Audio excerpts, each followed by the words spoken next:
Welcome back to the virtual online weather spotter training from the National Weather Service in Spokane, and this is part 3, Severe Weather 101 and National Weather Service Terminology. The first picture we have up talks about the different types of terminology we use to describe severe or hazardous weather. When our confidence is increasing, we use different terms to describe the amount of confidence and the threat that we can expect from severe or hazardous weather. A watch indicates that conditions are favorable but not imminent for severe weather or flooding. When the event becomes closer or confidence has increased, we issue a warning, and that indicates that severe weather or flooding is imminent or already occurring. An advisory describes more inconvenient weather or minor nuisance flooding that is expected, but in most cases not anticipated to adversely affect plans.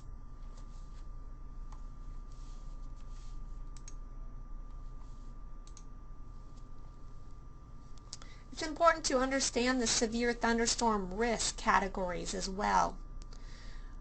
The National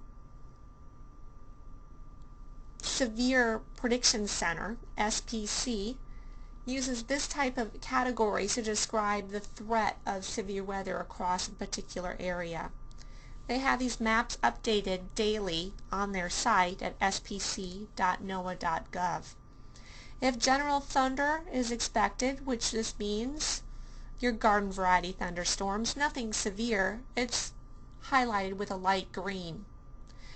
When storms are looking as if they were going to get more severe or more structured storms with more severe weather, the color scale increases from marginal to slight to enhanced, moderate, and in those rare cases, high impact events. Here's an example from SPC that shows the daily day 1 convective outlook. And on this particular day, it had light green covering portions of eastern Washington and north Idaho, where we're expecting our garden variety thunderstorms. Across the center of the country, we see a risk that includes marginal to slight chance for severe weather across portions of Kansas and Missouri. So what is a severe thunderstorm? We kind of touched on that before when we were discussing the spotter checklist. But simply, a severe thunderstorm is a thunderstorm that produces winds of 58 miles per hour or greater, or hail that's at least 1 inch in diameter or greater. 1 inch in diameter is about the size of a quarter. So for thunderstorms to develop, there needs to be 3 ingredients. The first one being moisture. We need adequate amounts of moisture to make the clouds that form the thunderstorms, preferably in the lower to mid levels of the atmosphere. The second ingredient is instability. The air needs to be unstable for the air to mix to make the thunderstorm. And lastly, there needs to be a lifting mechanism, something that's going to lift the air parcels higher in the atmosphere and cause the thunderstorm to grow.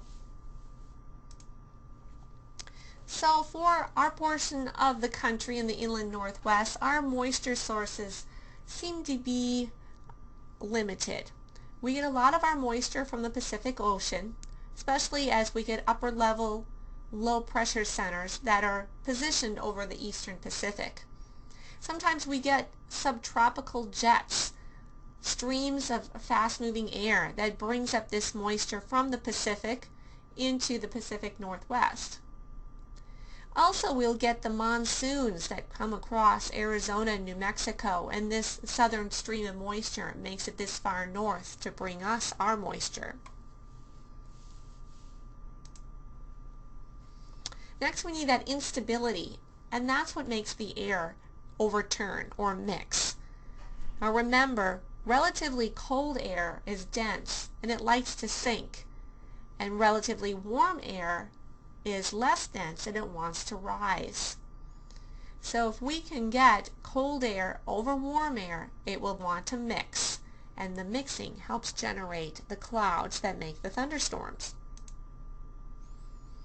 So when we get air that moves over mountains and terrain, if we get colder air at the surface and warmer above, this tends to be quite stable and we don't really get much in the way of cloud development. When the air is about the same temperature, again, neutral, not much cloud development. It's when we get the cold air aloft, the warm air at the surface, that we get the mixing, and the lifting causes the thunderstorms to develop. Next, we need the lifting mechanism, and it can come in different forms. One important form is called the cold front. When we get cold fronts that move through an area, it acts as a shovel, and it pushes the cold air over out of the way where there's warm air. The cold air is more dense and it pushes underneath the warmer air, creating condensation in the clouds. And we get storms that develop along this boundary. Another lifting mechanism is simply the topography, the mountains in our area. Air rises on one side of the mountain, causes the clouds to develop, and we get showers and thunderstorms that develop.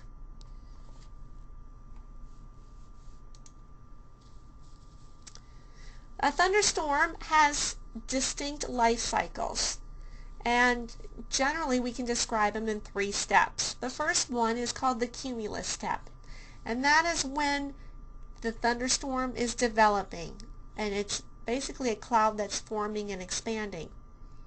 The cumulus cloud grows into a towering cumulus, and it's made up of mainly an updraft. Once we get to the stage that precipitation starts to fall out of the cloud, we have the mature stage. It's comprised of both an updraft and a downdraft. So we have air rising up in the storm and precipitation and wind coming out. It's also when the storm is at its biggest extent, the largest cloud tops, and most likely the lightning. Lastly, we get to the dissipating stage, and that's when the downdraft overtakes the updraft and the storm rains itself out. There's not much cloud left, as most of the precipitation is falling from it.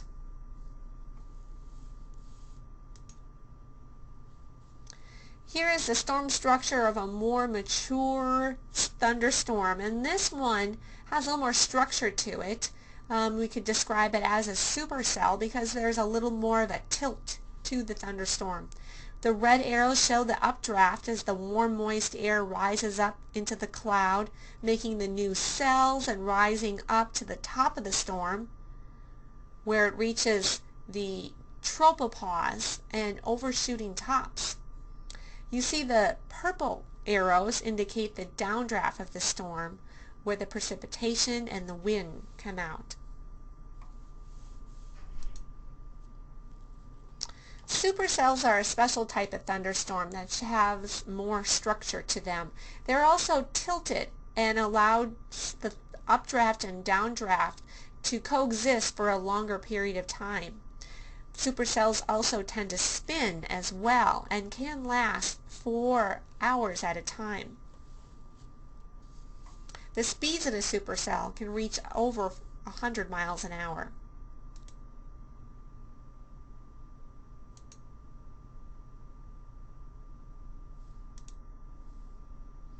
Here's a picture of a supercell, and you can see how the clouds look like they're spinning around the thunderstorm.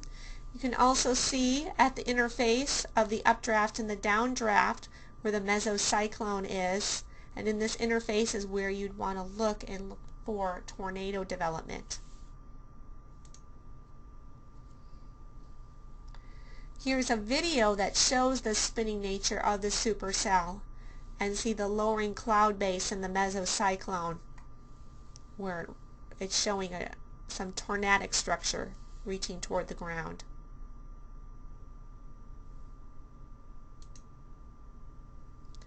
And here is a mesocyclone that was spotted just to the north of the weather office just this spring. So yes, we do get storms of this caliber in the inland Northwest. So strong thunderstorms can produce wind damage, down trees, especially on houses, buildings, cars, and power lines. If you see any type of this wind damage, it's important to report it. If we get any type of winds that are over 30 to 40 miles an hour, the National Weather Service would like to know about that. If you see any wind damage, please report that. And remember, severe winds are 58 miles an hour or greater. A handy aid to use is the Beaufort scale. It's a chart that describes what wind speeds are like and compares them to things you can spot outside, like flagpoles, like tree limbs, and will describe on how their movement to determine what the wind speeds are like. Thunderstorms, especially the supercell ones, can produce strong winds in the downdraft, and these are described as microbursts or straight line winds. In these strong thunderstorms, downdrafts or precipitation can drag the strong mid-level winds down to the surface. The evaporation in the cloud can cool an air parcel and cause it to become more dense, so it drops at a faster speed and accelerates, and this causes the strong wind speeds from the thunderstorm. Here's a video of one that shows the microburst dropping from beneath a thunderstorm. It looks like a ball of wind dropping down from beneath the storm cloud.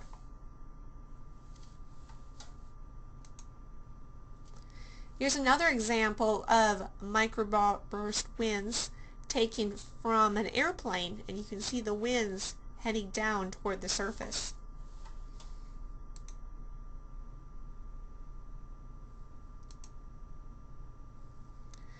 And these strong winds can produce wind damage, especially to buildings and trees as well.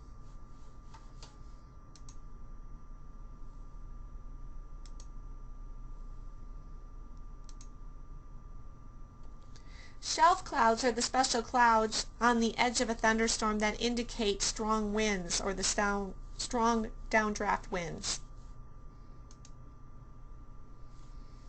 Here's the arrow that indicates how the wind flows out of the storm and beneath the shelf clouds.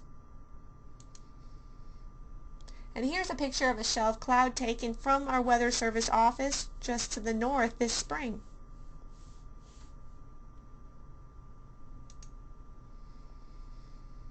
A rain foot is another indicator of strong winds.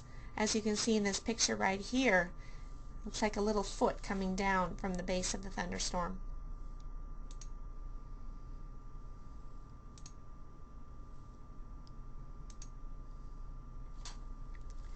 Hail is another indicator of a severe thunderstorm. The bigger the hail, the stronger the thunderstorm.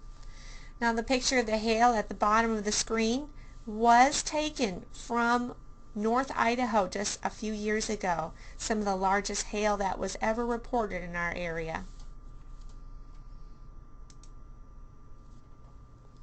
Hail is chunks of ice that rotate through a thunderstorm.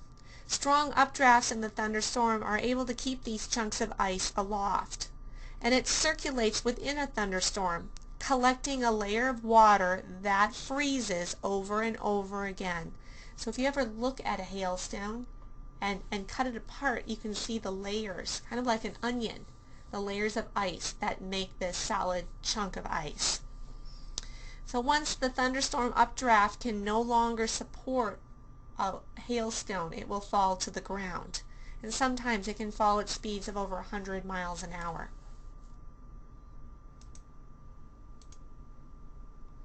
Here's a picture that shows the layers of ice in a hailstone. And the larger the hail, the more the damage, as seen in this picture, breaking windshields and vinyl siding. Some of the largest hailstones ever reported happened in South Dakota in 2010. In that picture, almost 8 inches in diameter, and it weighed close to 2 pounds. And compare that to the largest hail size in our region, 3 inches in Julietta, Idaho, back in July of 2012.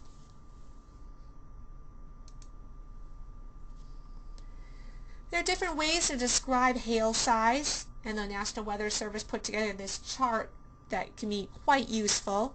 We like to use coins or balls to describe the size of hail. Please do not use marbles, because marble size hail is not very useful since marbles have different sizes. So basically coins are very good to use, golf balls, pool balls, baseballs, softballs. Now to tornadoes. Yes, the inland northwest does see tornadoes, and in fact this year alone we have had reports of almost 3 tornadoes reported. They tend to be quite small, lasting less than 5 minutes on the ground, being only 100 yards in diameter, tracking for about 1/4 of a mile, and speeds about 85 to 115 miles an hour. Here's a picture of a tornado that was taken just this summer in Airway Heights. With a tornado, it will show up very smooth as the funnel descends from the thunderstorm. Also, you can see the dust and debris that was kicked up beneath it, causing the debris cloud, and how it's connected. And here's another image of a tornado that happened near Mold, Washington in Douglas County. It was sent to us on Facebook. But you can see the structure of the funnel and how it extends from the thunderstorm down to the ground.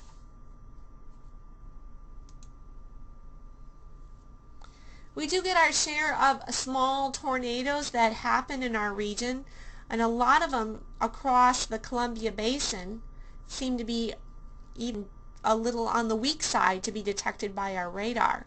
And that's because they form as non-supercell tornadoes, or nicknamed landspouts. And they happen when there's a boundary that causes a spinning or an eddy to develop near the surface. And if there's convection aloft, it's strong enough to pull that eddy vertically in a column and causing a spinning rotation that goes up to the cloud, stretching the air as it spins faster. Typically, these non-supercell tornadoes are very small and on the EF or enhanced Fujita scale, anywhere from a 0 to almost a 2. Here are some examples of these non-supercell tornadoes that we have had several pictures sent to us. Here's a picture of a funnel cloud that was reported in the Spokane area. And with a funnel cloud you can see the smooth rope fixture coming from the cloud, but with it we don't see any point of it reaching the ground. Once it would reach the ground or you see a debris cloud, then it's characterized as a tornado. Here's another picture viewed from downtown Spokane. Now Graupel. I'm sure you heard this term before. We tend to use it a lot in the late winter and springtime. Graupel falls from showers and thunderstorms at that time of the year, and it's called small hail. It's very soft, it's crunchy, and instead of our traditional hail from severe thunderstorms, these are made up of snow crystals that encounter the supercooled water droplets. The water droplets freeze across these snow crystals and make it soft.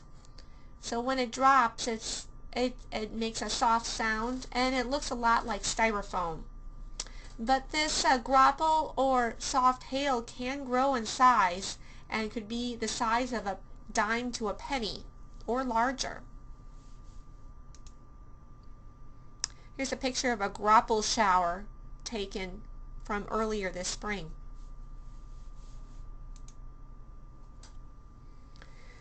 Severe thunderstorms can also produce heavy rain. It's important to send us reports of heavy downpours or periods of long rain. Remember, that's for the heavy downpours, that's about a half an inch in less than an hour. And for that steady long rain, that's roughly about an inch in 12 hours or an inch and a half to 2 inches in 24 hours. Heavy rain can lead to many problems in our area, anything from flash flooding to debris flows, which would be mud and rock slides.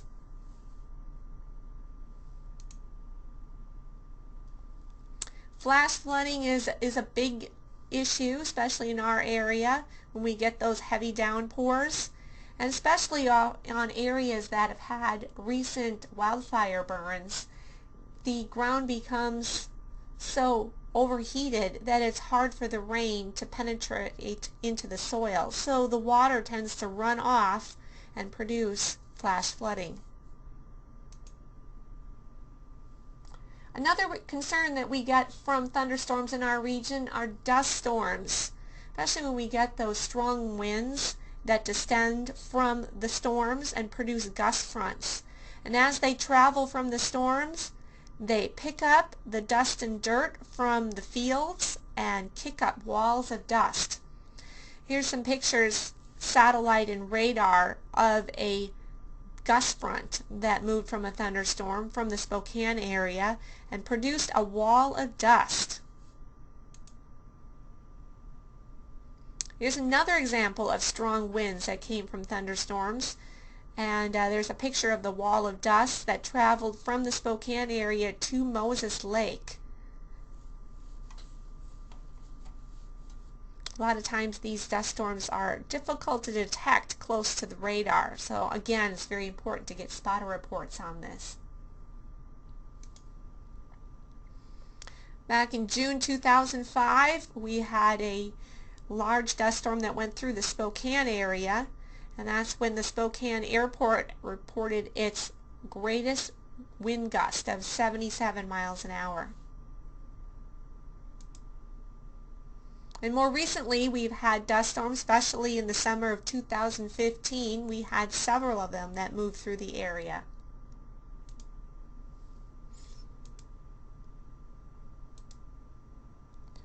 Another hazard with thunderstorms is lightning. Lightning is very dangerous and can strike without notice or warning. Positive lightning strikes can be even more dangerous because they can strike people more than 10 miles away from the thunderstorm. That's because these positive charges are found on the tops of the thunderstorm, or the anvil, and can strike quite a distance away. So it's very important to go to a safe place when there is a thunderstorm. Avoid standing underneath trees or next to trees. You want to go to a shelter or in a vehicle. You want to get out of the water as well. Here's an example of somebody that stood close to a tree and experienced a side flash.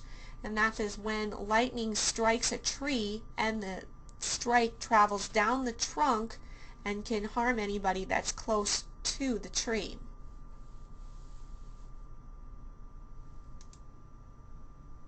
This concludes part 3 of our virtual online weather spotter training from the Spokane National Weather Service office.